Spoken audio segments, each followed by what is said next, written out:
Welcome back, friends. Let's jump straight into it. In part one of our public portfolio, we mainly talked about Zeta and Oscar. Now, I took up about 40 some minutes, and if you want to watch that and watch me just ramble on about why I'm so bullish on Oscar and Zeta and why they're my two of my biggest positions in the public portfolio and why I'm so bullish on them, I'll link that video below, and I'll also put it somewhere up here as a card, so you can go click that if you're watching part two of the public portfolio now. But in this video, I want to be talking about the other four positions that I have. Actually, the other five positions that I have.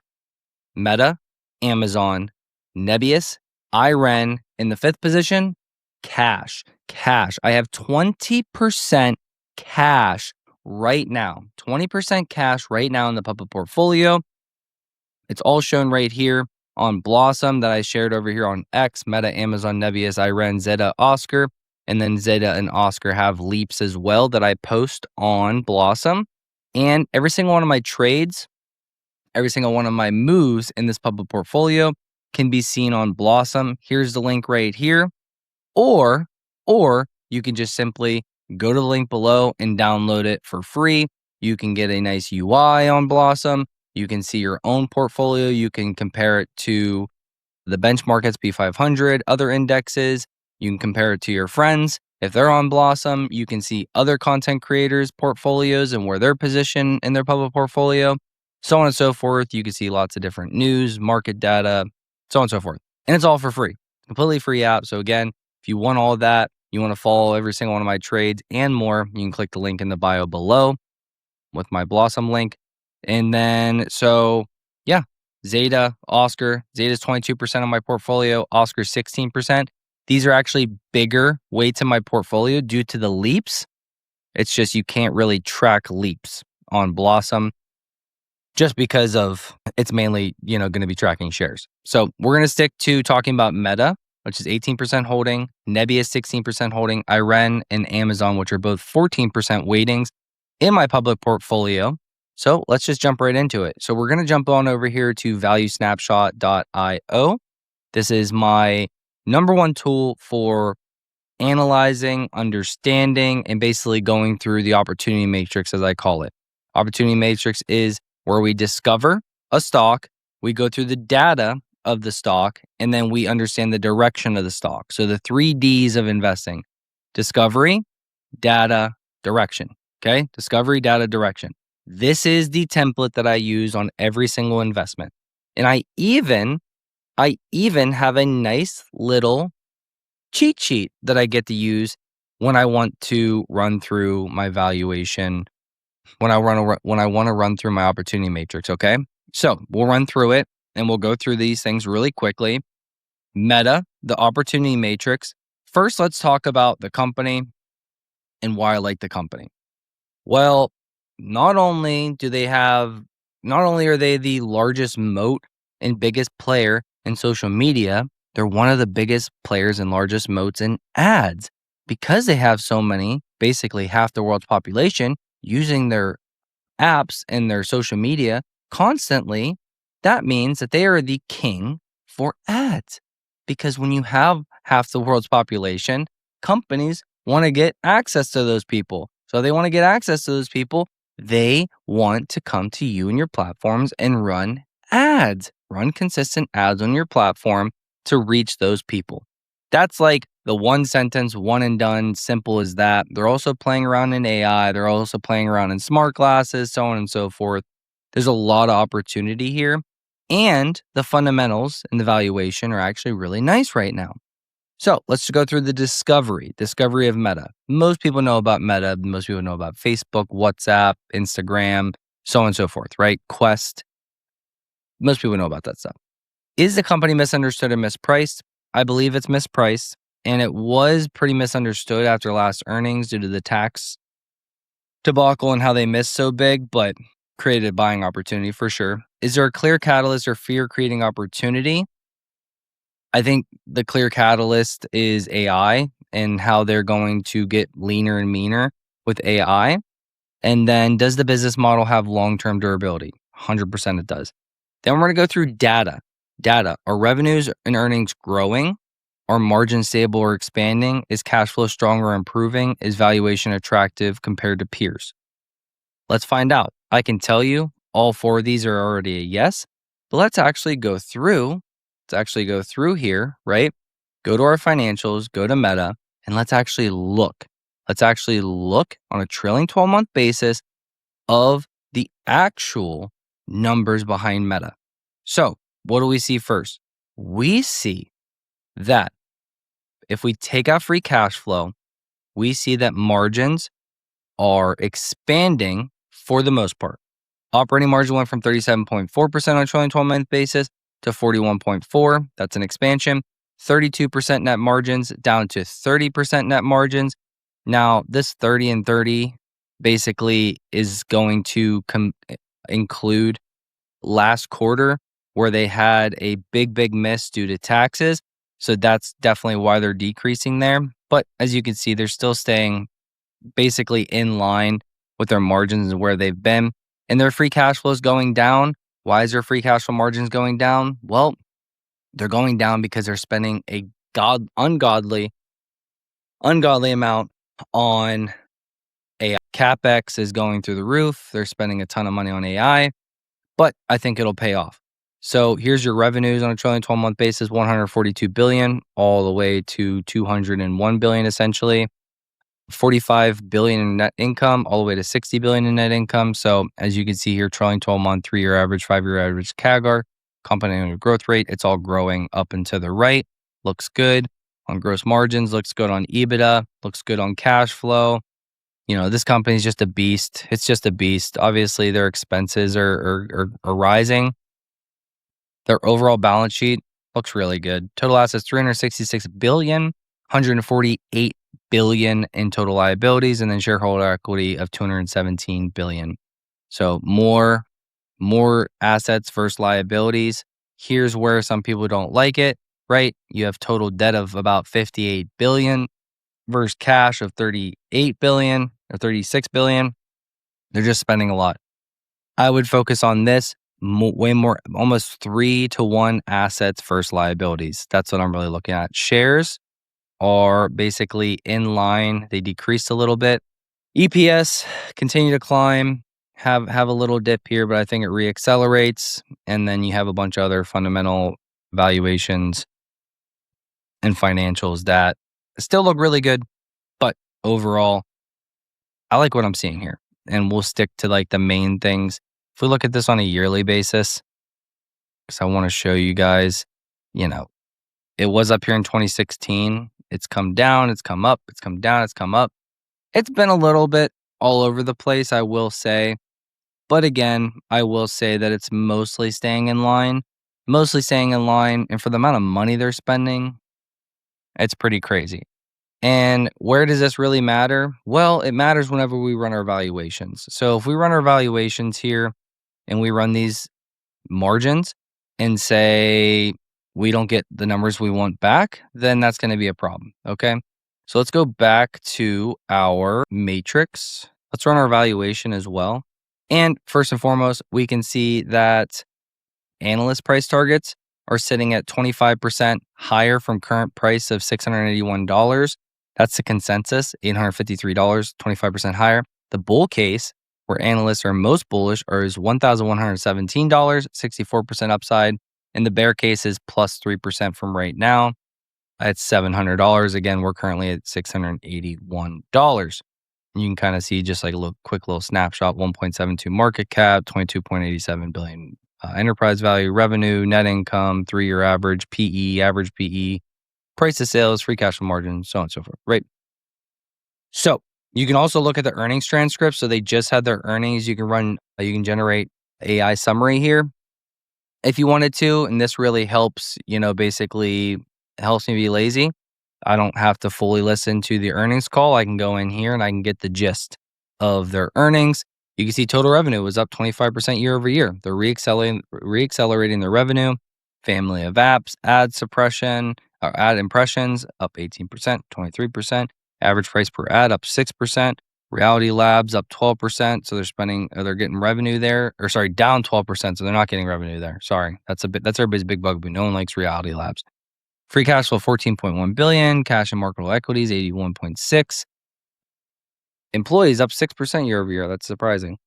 And then you can see strategic initiatives, notable management quotes, risk and challenges discussed, forward outlook, and investor takeaway. Investors should focus on Meta's ambitious AI strategy and its potential to revolutionize product offering and ad performance.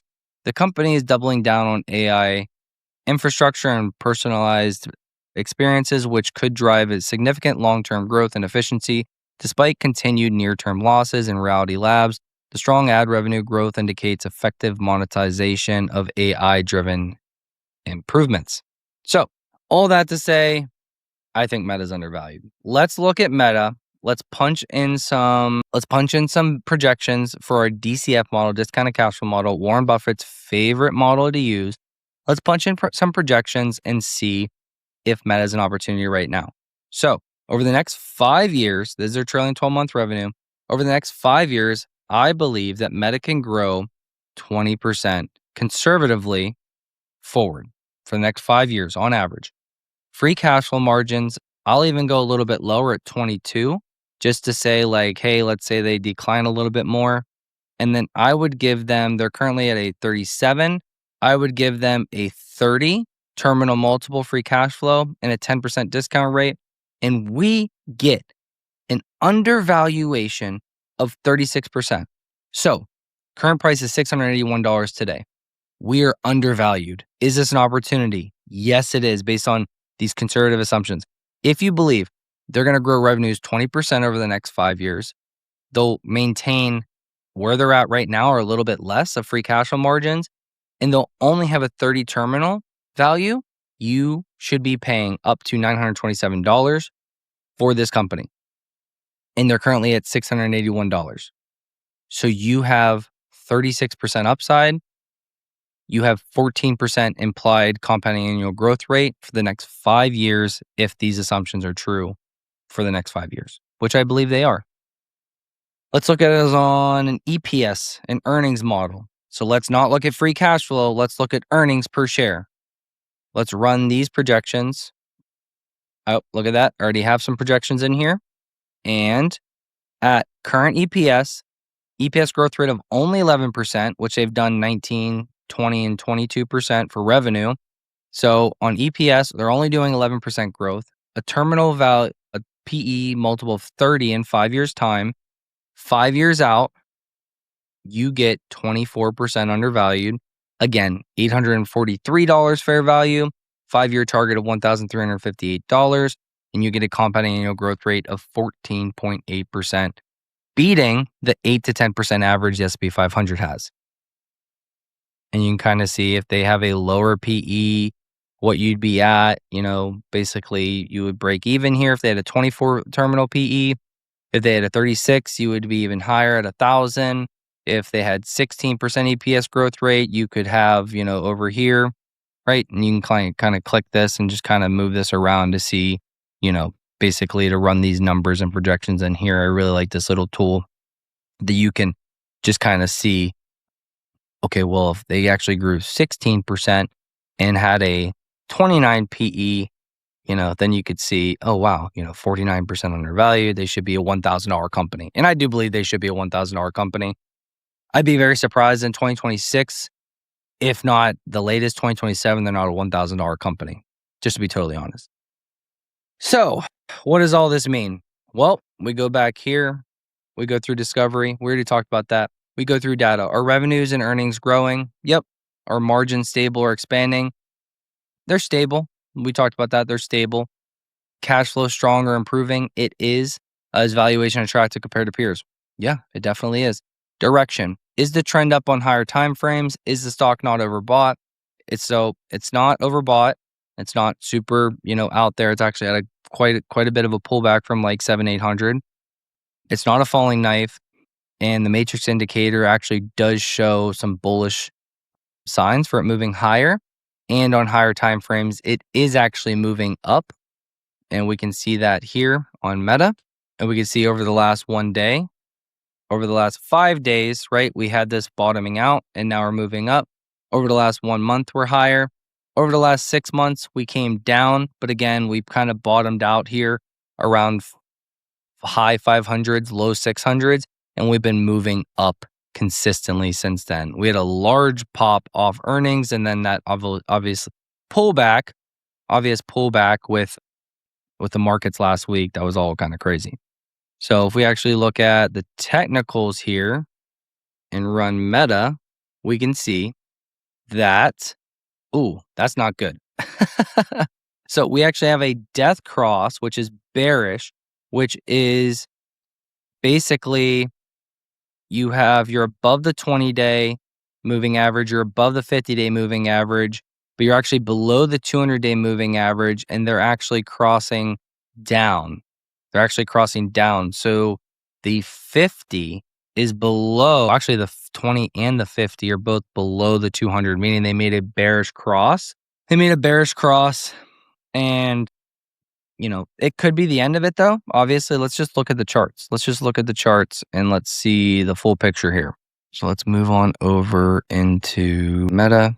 So if we actually look at this chart without any kind of bias, we're looking at a weekly chart. Here's the 200-day moving average.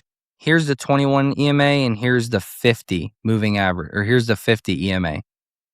Every single time we hit this 50 EMA, we were just bouncing off of it. And that's exactly what we did here. So we already have been bouncing off this. This overall uptrend is still intact, guys. So I'm not really worried until we basically break below this. If we break down here below 600, then we can find our way down to like 425, which I'd actually be loading the boat at those prices. So overall, like we were talking about, we can go back here to Meta. Overall, on the opportunity matrix, we have a score of what? We have an 11 out of 11, a buy rating here.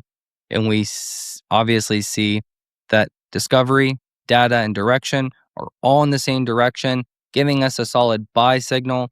We ran the projections, we ran the valuations, and we see that they are actually still undervalued and trading at a solid undervalued price right now with plenty of upside.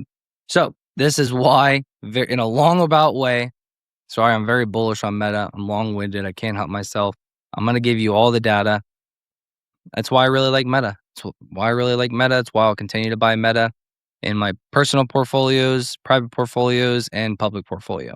Real quick, tax season is upon us. And if you're like me, you probably hate the paperwork and headache of dealing with them. I personally use Blake at South Oak Accounting and would recommend him to any of my friends. I actually have already recommended him to a bunch of my friends. So they actually do anything from taxes, the bookkeeping, the tax planning, to business applications. He personally handled all my business applications. Yeah, they do it all. Blake and his team are phenomenal. And if you're looking for a tax professional that can get the job done this year, look no further than South Oak Accounting. And Blake, here's their phone number and here's their email. I would highly recommend them to anybody. So that was Meta. Now let's talk about Amazon. Really, Amazon's another easy one, guys. And we'll go a little quicker with this one. What I'm going to show you is that with Amazon, the numbers actually don't make sense. The numbers don't make sense to sit there and say, oh, yeah, Amazon's so undervalued right now. Why? Because they're spending money like crazy. Their free cash flow is coming down again. And people are worried. But the reason you need not be worried, and you actually need to put in higher margins than what they're doing right now for a few things. Fully autonomous warehouses will get rid of a ton of employees and a ton of cost for Amazon. It'll make e-commerce business more lean, more sexy, and higher margins because Amazon Web Services is what's been carrying them. And now ads are doing that as well. Once they get e-commerce with good margins, and they're going to be the first company probably to get $1 trillion in revenue, then we're really talking, guys. You have robotics coming to them. So robotics, autonomous warehouses, it's going to really cut back on basically employees. You also have drones, which will cut back on employees and drivers and gas and emissions and vehicles and maintenance. You see where I'm going here, right? So the margins you see now are not the margins that are going to be here probably in 3 to 5 years. So you need to value this company not on the margins they're doing now, not on the things they're doing now. You need to have a solid head on your shoulders and sit there and say, okay, I see all these things happening and I see that we're going to get higher margins. We are going to get higher margins in Amazon. Things are going to look a lot better, right? So I need to value and make sure that I'm pricing in. I'm pricing in those things. That way I'm buying now instead of whenever they actually make that flip. Because if they wanted to now, they could just sit there and say, you know what, we're not going to spend all this CapEx. We're not going to spend money like crazy. We're just going to focus on our business and blah, blah, blah. But if they did that, then e-commerce isn't going to get out of its own way. Out of its own way, meaning being a money loser. Because that means they're not going to have the drones. They're not going to have the investments in the drones and the data centers and the power and the autonomous warehouses and the robotics and so on and so forth, right? So if they don't have all that, guys, it's not looking good. It's not looking good. So again, Amazon holds a 14% position in my portfolio. So you can see on the Blossom app and on X. What do we see here? Discovery. Is the company misunderstood or mispriced? Yes, it's very misunderstood and mispriced right now because of what I just said. People run the projections and they see, oh, this is not a buy. This is overvalued garbage. Okay, keep thinking that. And then come look at me in 3 to 5 years whenever Amazon's, just going gangbusters because, oh, their margins are actually really nice right now. Too late. Too late. Enjoy pennies. I got a freaking whole rack of ribs. Is there a clear catalyst of fear creating opportunity? Yep. Does the business model have long-term durability? You can answer that one. Are revenues and earnings growing? Yes. Are margins stable or expanding? Yes. You got to be kind of creative with that one. Is cash flow strong or improving? It's actually declining. It's still strong, and I still think it's going to be just fine. So I'm not going to mark that one no, because I just talked to you about it. Is valuation attractive compared to peers? Yes, it is. Is the trend up on higher time frames? Yep. Is the stock not overbought? It's not overbought. It's not a falling knife, and the matrix indicator does show a trajectory higher. Things look really good. They've had a slight pullback, but again, if we look at this, okay, hit the 21 EMA and bounced, hit the 50 and bounced, hit the 50 and bounced, and now we're at the 50 again. If it gets down here to 165 on the 200-week moving average, that's going to be absolutely crazy. But again, you see it on the higher time frames. This is still an uptrend. It's still in an uptrend channel. Very, very obvious. Very, very obvious. And it's come back to this point twice now and retested this. So this 180 here is very, very strong support. Very, very strong support. Okay, so we have all this. Let's look at the financial charts. Then let's run a valuation, right? Let's look at the financials. Then we're going to run a valuation. And we just looked at the chart. And then we can move on to a new stock. So trailing 12-month basis. Let's look at this. Okay. What do we see? Free cash flow, absolutely dying. 7.78% all the way down to 1.1%. You want to know why Amazon's been dropping recently after their earnings? You want to know why they can't really catch a bid? It's because people are worried about these free cash flow margins. Free cash flow margins are going down because they're spending money like crazy, while net margins are going up. Why? Because they're they're becoming smarter with the money and how they spend it, right? Free cash flow is coming in and then straight back out. So their margins are much less, which net income, they're working on their bottom dollar. They're working on their net income. So their net income margins or operating margins are actually spanning from 6 and 8 up to basically 11 on both of those. And honestly, Wall Street wants EPS, wants net income, wants all that stuff anyways. Revenues, $590 billion, all the way up to $717 billion. Like I said, I think in the next 2 to 5 years, maybe 3 years, they get $1 trillion in revenue, which is going to be crazy. $37 billion in net income, all the way up to $77 billion in net income. These are their trailing 12-month, 3-year, blah, blah, blah. So basically about 3% revenue growth rate is where they're at right now on a trailing 12-month basis. And then gross operating, higher. EBITDA, higher. Cash flow, higher. Sorry, operating cash flow, obviously higher.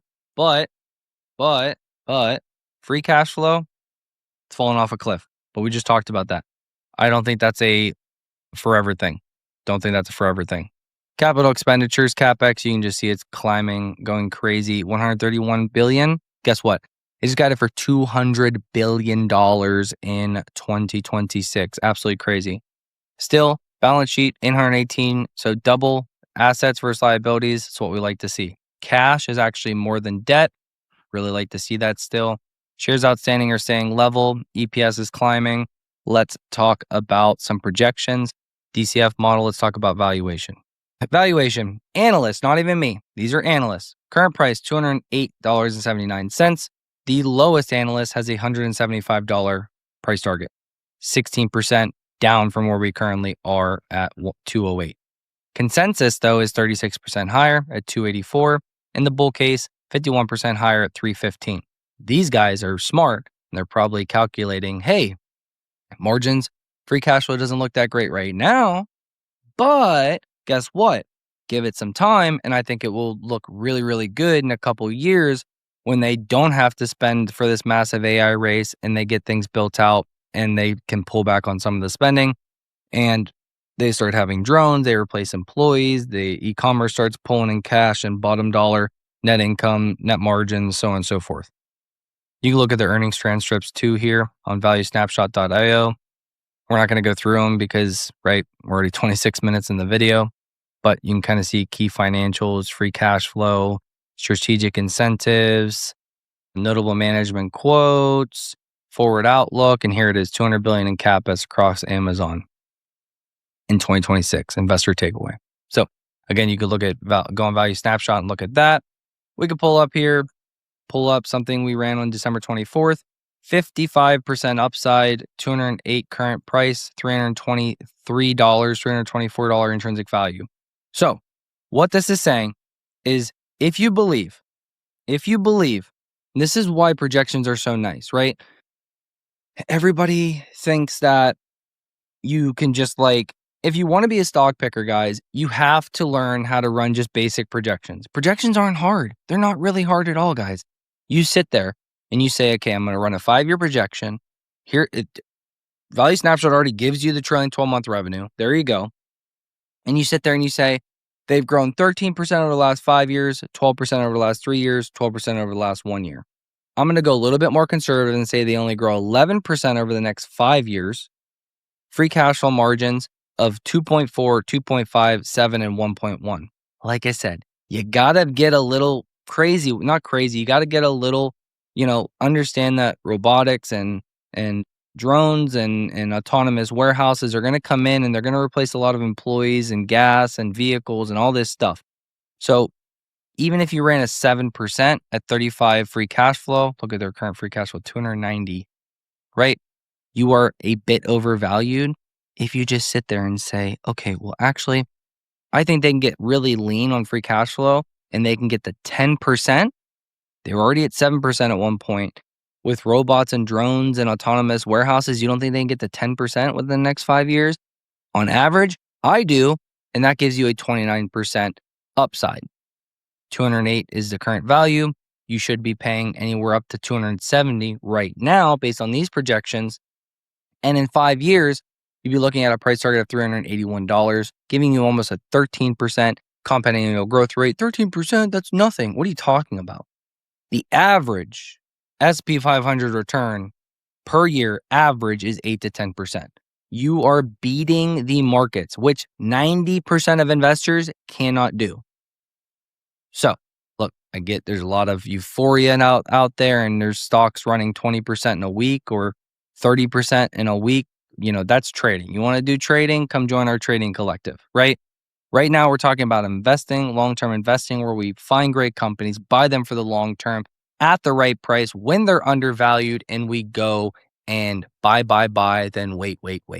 EPS model. Same thing here, right? Nope, I haven't ran it yet. So same thing, $7.27 is current EPS. Okay, what do we think they can grow in EPS? I think they can grow 12% per year. That's being pretty conservative. I believe they should have a terminal target PE of 30, right? Currently, they're 28.7, but that's after they're down a lot. 5 years, that gives you a 14% upside. Current price should be around $238. And again, that's with not the greatest of margins. Again, I believe their margins will only get better from here. So then you'd probably be looking at something like a 15% EPS growth rate, and that gets you to $272 right now, $438 5-year target. So we basically saw 272 and high 200s, which kind of aligns with consensus and the high of analysts.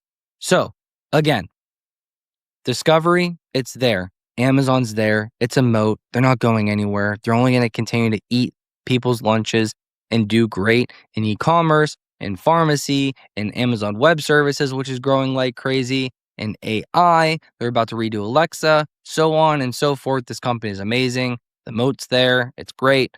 The margins aren't there right now, but if you believe they will get there like I do, due to robots, drones, autonomous warehouses, so on and so forth, less vehicles, less emissions, less gas, less maintenance, less healthcare, less paying employees.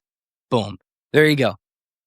Turn around and you got a company that is going to be, $400 or $500 here within the next 3 to 5 years, giving you between 14 and 20% annual CAGR, compound annual growth rate. Sorry. So that's why I like Amazon. That's why I think Amazon and Meta right now are just a buy. Keep buying. You can't go wrong buying these two companies. And these are pillars for your portfolio, meaning that companies like Amazon and Meta will stand up your portfolio to the volatility that comes with Zeta and Oscar and NEBIUS and IREN. Okay? All right. So we talked about that. The discovery's there, the data's there, the valuation's there, the financials are there, and their direction is there. We talked about all that, okay? Now, let's hit up IREN and NEBIUS, which are kind of in the same thing, so we can kind of smush those together to get this video complete. And yeah, all I ask of you guys, if you like this video, if you're enjoying this video, if you enjoy my long rants about companies and why I like them and going through all this data on ValueSnapShot, just smash that like button. Subscribe for more so you don't miss any other videos that I drop or live streams, and turn on the notification so you really don't miss it, and it'll alert you when I go live, when I drop a new video, when I drop a new short talking about a company or any news that happens for the day. So I appreciate you guys. I love you all. Hope you guys get value out of these videos. I love doing this. So yeah, I'm glad we're both winning. We just went a little bit more over here if you just like and subscribe the video. Appreciate it. Okay. IREN. Let's talk about IREN. So IREN, we're going to look at the opportunity matrix. So you know what? I want you to understand what IREN is, okay? I want you to understand what they are, who they are, what they do. So I'm going to really make this simple because a lot of people don't understand the realm that they're in. So basically, IREN was a company that mainly focused on Bitcoin mining. Bitcoin mining is essentially what it sounds like. They're mining for Bitcoins with tons of GPUs and tons of power. Well, they've made this really smart transition. One thing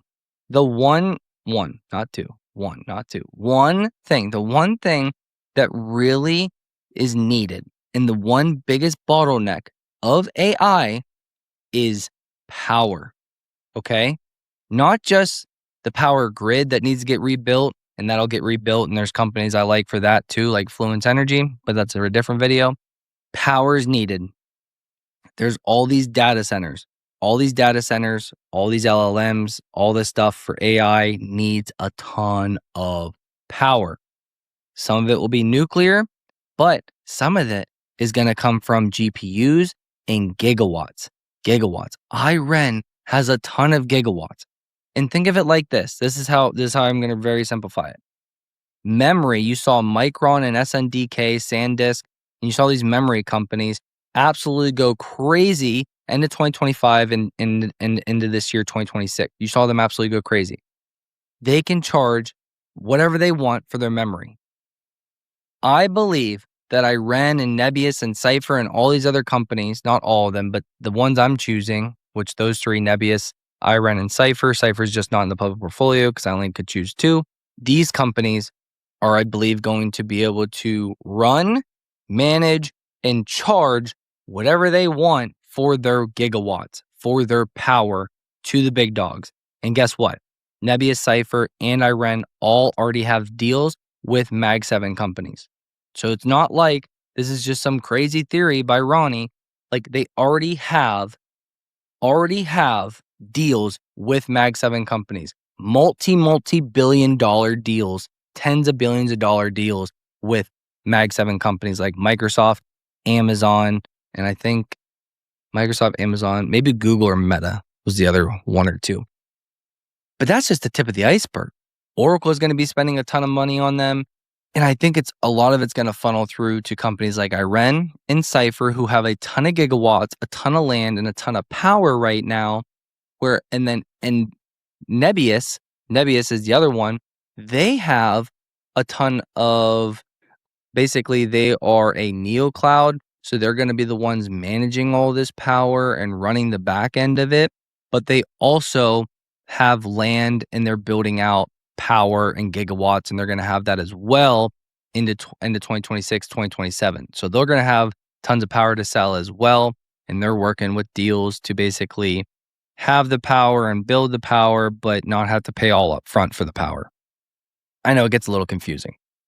So IREN, here you go. Currently, they're $46.59 today. They just hit a low after their earnings of $28. Crazy buying opportunity there. And they're already back up almost over double. Is the company misunderstood or mispriced? Yes, I do. I still don't believe people understand that power is going to be this massive thing and they're going to be able to charge like what memory charges or what memory companies charge for their memory. Is there a clear catalyst or fear creating opportunity? Yeah, people don't really buy it or believe it yet, but I think they will soon. Does the business model have long-term durability? Yes, it does. Power is definitely needed. It's only going to get needed more and more. It's a bottleneck, and they have plenty of it, and they're only getting more and more land and power. Are revenues and earnings growing? Yeah, they're exploding. They're exploding. Cash flow is exploding. Valuations is really good compared to peers. Is the trend up on higher time frames? Yes, it is. It's not overbought. It's not a falling knife, and it does my matrix indicator does show strength. So if we look at it right here on a weekly chart, look at this. You're probably thinking, Ronnie, I didn't buy down here like you, so why would I be in this company? Well, because you didn't buy up here either. You could be buying right in here, and I believe we're going up here into the hundreds. So currently at $46.81, I believe we're going 100 plus here. They had the pullback basically down here, and now they're climbing back higher. This is still an uptrend, friends. This is the 21 EMA that we bounced off of. This is the 50-week moving average. I don't see us coming down here unless we get really, really bad. Something economically, whatever, blah, blah, blah, right? And you see we're up 12% today. So we're absolutely just ripping today, honestly. And actually over the last few days, we've been up, and away. So like I said, we didn't even hit this low at 36. The low was like down here at 30 during after hours. And then since here, we're up like 54%. It's just insane. It's just insane, guys. So the direction is there, right? We ran up, came back. We're kind of consolidating here. And then once we break out of this little downtrend or little pullback, as I'd call it, once we break out of that, then we're going to be on our way up to, 70, 80, 90, 100. Okay. Now, let me show you why it's not just about the technicals here. It's also, which we can also pull up IREN here on the direction, and we can see Golden Cross, which is bullish.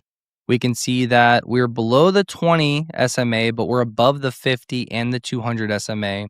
And RSI is right here at 46.6. So it's not overbought like we talked about. It's also not oversold. It's kind of right there in the middle, above the 50 and 200-day moving average, which is just showing you that we are still in an uptrend. Direction is still strong and good on IREN. So we have everything. Now let's finally look at some financials and then run valuation. I'll just be honest, the financials are going to be a little crazy, okay? Because on a quarterly basis, it's crazy, okay? So this was a big money loser, big money loser. It still is slightly a money loser, okay? I won't lie to you. Basically, All this is money losing. And then right here, they flip to not money losing, right? 16% net margins, 26% operating margins. And then just recently, they ran out to 160% net margins, massive. And then they fell here back down to negative. Okay. So this company's still burning cash like crazy. It's still burning cash like crazy. And you could see 121 million, negative 102 million in net income. But if we look on a trailing 12-month basis, you are going to see something way more stable. Do you see what's happening here? Margins are going from very, very negative and they're climbing higher to positive or almost positive on free cash flow, net income, so on and so forth. Look at this. Revenues exploding. Net incomes exploding from negative to now crazy high, right? One quarter doesn't make a year. One quarter doesn't make a whole trailing 12 months. One quarter is only 3 months. So they're just up and to the right on EBITDA, revenue, cash flow. Look, cash flow bottomed out. Now it's trailing higher. Operating cash flow is riding higher, and they're all about to flip to positive. Free cash flow, that is. CapEx is actually coming down. So they're spending a little bit less money now, and they still have all this power to be selling. So that is the bull case. And then you love to see it. $7 billion in total assets, $4.5 billion in liabilities. So more assets than debt, more debt than cash, right? But again, more assets than debt. Finally, let's run our valuation. The most important thing, right? The most important thing. We're going to run an EPS valuation on IREN here. We're going to see, is this a buy right now? Okay. Let's first look at the consensus of analysts. Not me, analysts. Currently, we're at $46.89. It's a $15.56 billion market cap. The lowest analyst ratings is 39. Current value is 46, giving us a 17% drawdown. But the consensus here, guys, is $74. Mind you as well, they came out with earnings. They missed on some things. They plummeted after they were with Amazon too. So they plummeted because of Amazon, and they plummeted because of missed earnings. They plummeted like almost 20%, guys. Like I said, they went down to almost $28. And then the next morning, analysts came out with upgrades for the company, like 70, 100 plus. And then the like before markets even opened, IREN was back crazy high, and I was going to be buying leaps, but I couldn't. I couldn't buy leaps because they already launched higher, which sucked. Anyways, consensus is 58% higher. Bull case is 124% higher. So 74 is the consensus. 105 is your high, again, sitting at $46.89. So I lean with these analysts because of what I'll show you. Right here. Analysts are at 74 to 105. Ronnie is at 77. I'm at 77, saying $1.81 in EPS, what they're doing right now on a trailing 12 month after the newest earnings. EPS growth rate, I believe they'll do 18%, which is very conservative. Very conservative. They could be doing hundreds of percent on EPS growth rate. Okay. I'm going to stay conservative with 18%, 30 terminal target PE multiple at the end of the 5 years, giving us a $77 fair value right now. It should be. So you should be paying up to $77. You are getting 64% upside if you believe these assumptions. 5-year target's $124, giving you over 21% CAGR. Again, the S&P 500 returns 8 to 10% per year. This is why stock picking can be so lucrative, friends. This is why it could be so lucrative. Because if you can find the diamonds in the rough, if you can find the themes, if you can find the companies that are doing the right things, like IREN, like the other stocks that are in my public portfolio, you can make a lot of money by just buying. When other people are fear mongering and fearing the worst, and you just come into ValueSnapShot, you just look at the financials, you look at you understand the company, you run an AI one pager and sit there and understand, here's the bull case, here's the bear case. You run it and you want, oh, I want to know what the company does, Ronnie. I want to know all the details of the company. Well, you can also look at you can run AI summaries on the past, however many earnings reports, even the last one that they just had this past week. You can come in here and you can you can download it, you can read it on the go, you can do a PDF. You can look at all this stuff. Execution summary, what they're doing, what their business overview is, what their financial highlights are, what the valuation assessment is, bull case, bear case, verdict, and recommendation, which verdict and recommendation is usually by analysts, by the way. So, guys, I mean, I really like IREN. It meets all of the standards for the opportunity matrix. The discovery is there, the data is there, the valuation's there, and the direction is there. And the theme that goes with the discovery, right? It's all there. So IREN is something that you should definitely give further look into, understanding how many gigawatts they have, because the gigawatts are going to really be what they can actually sell at a very, very high margin. Oh, yeah. Crazy. Okay. Last stock, guys. We are talking about, where are we at? We're talking about, I don't have it in here, NBIS. You can pull it up here too. You're also going to be like, wow, Ronnie, I wasn't buying it down here at like 30s and 40s, but it's okay. It's okay because you kind of have the opportunity to buy it here at this previous resistance that's now support. It's in this little bit of a pullback here, right? If this holds and it breaks out to this upside, we're going 150 plus. Okay, we're going 150 plus. If you start DCAing here and then it falls so basically I have 3 levels on this. Here is my first level. Here is my second level at like 70, and here's my third level. So I bought leaps here. I'll buy leaps here again at 70, and I'll buy leaps, a lot more leaps here at like 57 if we get down there for some reason because of the markets. But overall, guys, this is in an uptrend. This is the 21 EMA, still in an uptrend. This is the 50 moving. There's a 50 EMA. This is a 200 moving A. It's all moving in one direction, higher. Okay, it wasn't a downtrend, double bottom, and now it's going higher. Okay, so direction is there. Discovery, it's in that same field. Operates as a technology company that engages in building full stack infrastructure to service the global AI industry. Its businesses include NEBIUS, an AI-centric cloud platform built for intensive AI workloads. NEBIUS builds full-stack infrastructure for AI, including large-scale GPU clusters, cloud platforms, and tools and services for developers. The company's businesses also comprise Toloco AI, a data partner for various stages of generative AI development, Triple 10, an edtech player reskilling people for careers in tech, and AV Ride, which develops autonomous driving technology for self-driving cars and delivery robots. Yes, they're also partnered and have stakes in those companies as well. So when you buy NEBIUS, you're also buying a company in generative AI development, education technology, and autonomous driving. And you get AI, data centers, neo cloud. Oh my God, amazing. All for $22.43 billion, and you're getting it as a discount. At a discount because you're not buying it up here at its high of 141 after their Google deal. You're buying it down here at 93, giving you just back to all-time highs, giving you 52% upside.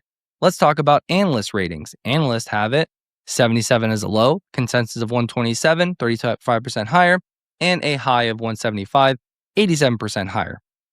Ronnie is going to fall right in here in this 127, 175 range, and I'll show you why by running the analyzer. So simple projections on discounted cash flow, guys. Simple projections. 5 years projected. This is their revenue. Here's their revenue growth over 5 years, 3 years, and 1 year. I believe they'll continue to be able to grow at 60% over the next 5 years. That's how big all those companies and everything they're doing, that's how big it can be. Now, they don't have free cash flow margin yet. But if we believe they can get the 10% free cash flow margin, they're still not worth it. If they get to a 30 PE, yeah, still not worth it. I don't think we can actually value this company on discounted cash flow, guys, because it's not, they would have to, we just don't, I don't like to guess. Sorry, that's on me. I meant to run this as EPS. Look, if a company has zero free cash flow and you have no idea what to put as free cash flow, but they have EPS, earnings per share, and they have net income, then just value it on net income and earnings per share, okay? Don't try to hurt your brain and try to do it on free cash flow, okay? Here you go.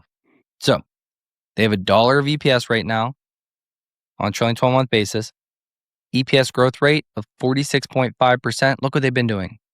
Look what they've been doing. Target PE multiple, 30. They're currently 103.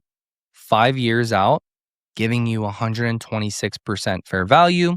Current price is $93, giving you 34% upside, a 5-year target of $202, and an implied compounding annual growth rate, CAGR, of 16.7%. Again, putting me right between, actually putting me on below the consensus. And again, this is conservative. If we go over to Seeking Alpha, okay? If we go over to Seeking Alpha, I put 46.5% earnings per share. That's what I believe they can grow. Seeking Alpha has them growing over 100% EPS. And their revenues have them growing over the next 5 years, probably an average of, my goodness, like over 100%. Over 100% revenues because of their deals. Basically, in 5 years, they're going to be doing $25.75 billion in revenue. Excuse me, their market cap's $22.43 billion, currently doing $344 million in revenue.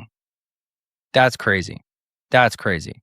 So again, actually, let's just go back to DCF now too, that we know EPS is a buy. DCF guys, not 60. They're going to do like 110% revenue growth rate. Then, yeah, even if they only did 10% free cash flow margins, which this is high, these are high margin businesses. So I would expect them to be able to do like at least 20% free cash flow margins at a 30 terminal, $233 intrinsic value. That's kind of like my bull case here, guys. Kind of like my bull case. So crazy. And it's cool, guys, again, like, because you can run bull case, bear cases on all of these and kind of just see where things are at. You can run financials. You can compare these companies. So let's just say we wanted to compare IREN, Cipher, and NEBIUS. Let's add one more in there. Let's do APLD. So we can compare all those, and actually IREN wins. IREN wins. It has the lowest free cash flow margin burn. It has one of the best PEs out of the bunch, which Cipher and APLD don't have PEs because they don't have earnings per share right now. And then upside 58% based on analyst targets. Here's the target 74, currently at 40 some, 126, 26, and then 47. So yeah, IREN wins. And then I would probably say NEBIUS is second, if not Cipher, one of these two. But I like IREN over Cipher, and NEBIUS is separate from IREN and Cipher in the same field, but different because they're a neo cloud and they're kind of in their hands are in kind of a little bit of everything with AI. So again, appreciate you guys for joining me. These are the 6 stocks that I'm invested in and going to continue to buy leaps on.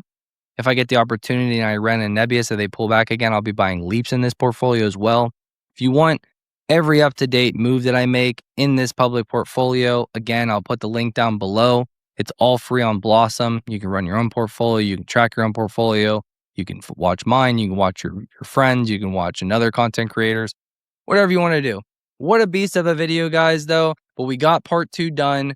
We fully talked about my public portfolio, why I'm bullish on all these companies, why I'm going to continue to put money in these companies, why I have 20% of cash, because I don't trust these markets right now. I don't know what's going to happen. We're near all-time highs.